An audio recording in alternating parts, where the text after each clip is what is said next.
This video, we're going to prove that phi of n is always an even integer if n is bigger than 2. For the record, phi of 1 is 1 and phi of 2 is 1.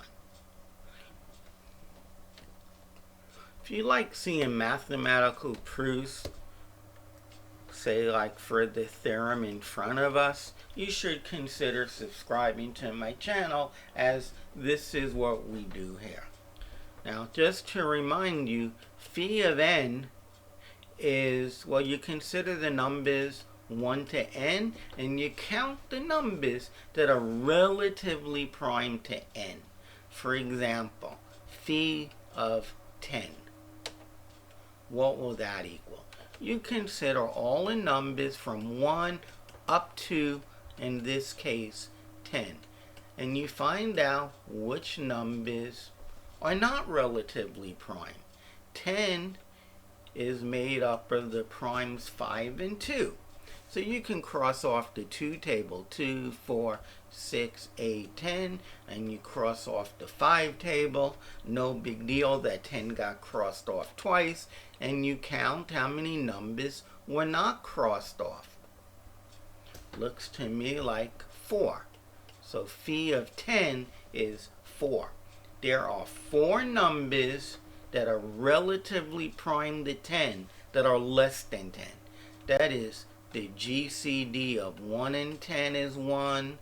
The GCD of 3 and 10 is 1. But the GCD of 4 and 10, well, 2 goes in there. It's not 1. That's why 4 got crossed off. Okay, now, and notice that our answer was even. And 10 is certainly bigger than 2. It's always going to be even. Alright, so we're going to do this in 2 cases. Suppose that n is even. That implies that n is equal to 2 to the k times m, where the GCD and 2 and m is 1. That is, there's no 2's in there. So what you have is phi of 2 to the k times m. This is phi of 2 to the k times phi of m. But phi of 2 to the k is 2 to the k minus 2 to the k minus 1 times phi of m. I can pull out a 2 from here. So I get 2 times 2 to the k minus 1 minus, or 2 to the k minus 2 times phi of m. This is an integer. This is an integer. That's an even integer. This is even. Okay.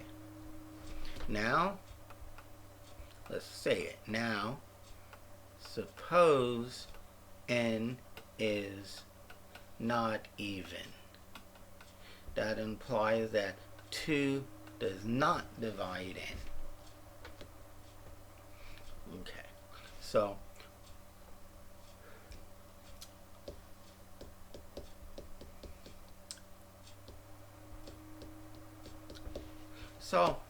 suppose that, okay, so let n equal p1 to the k1, p2 to the k2, up to p sub r to the k sub r, where no pi is 2. And there, the pi's are prime. So now, phi of n is equal to phi of n. p1 to the k1 times p2 to the k2, all the way up to pr to the k sub r. But I want to break this up so I can use the fact that phi is multiplicative. P1 to the K1 times the rest. P2 to raised to the K2 all the way up to PR raised to the KR. Since this and that are relatively prime, and phi is a multiplicative function, I can take phi of the first factor times phi of what I'm considering the second factor. Okay. But this first factor is P1 to the K1. Phi of that is P1 to the K1 minus P sub 1 to the K1 minus 1 times something else. Times this. I'm not real interested in that. P to the KR, PR. Okay. Now, what happens here is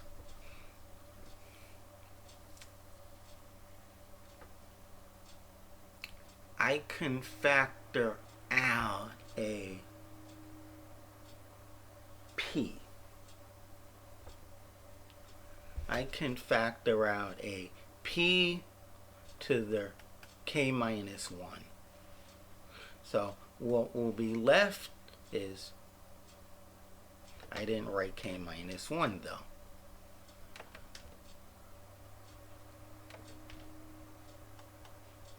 So what's left is P minus 1. But, oh, P is odd. Because if P weren't odd, if P1 was even, then N would be even. And I even said that no PI is equal to 2. So this is odd. You take away 1, you get even. And when you multiply, in this case, 3 integers, and one of them is even, the whole product is even. And there's your proof.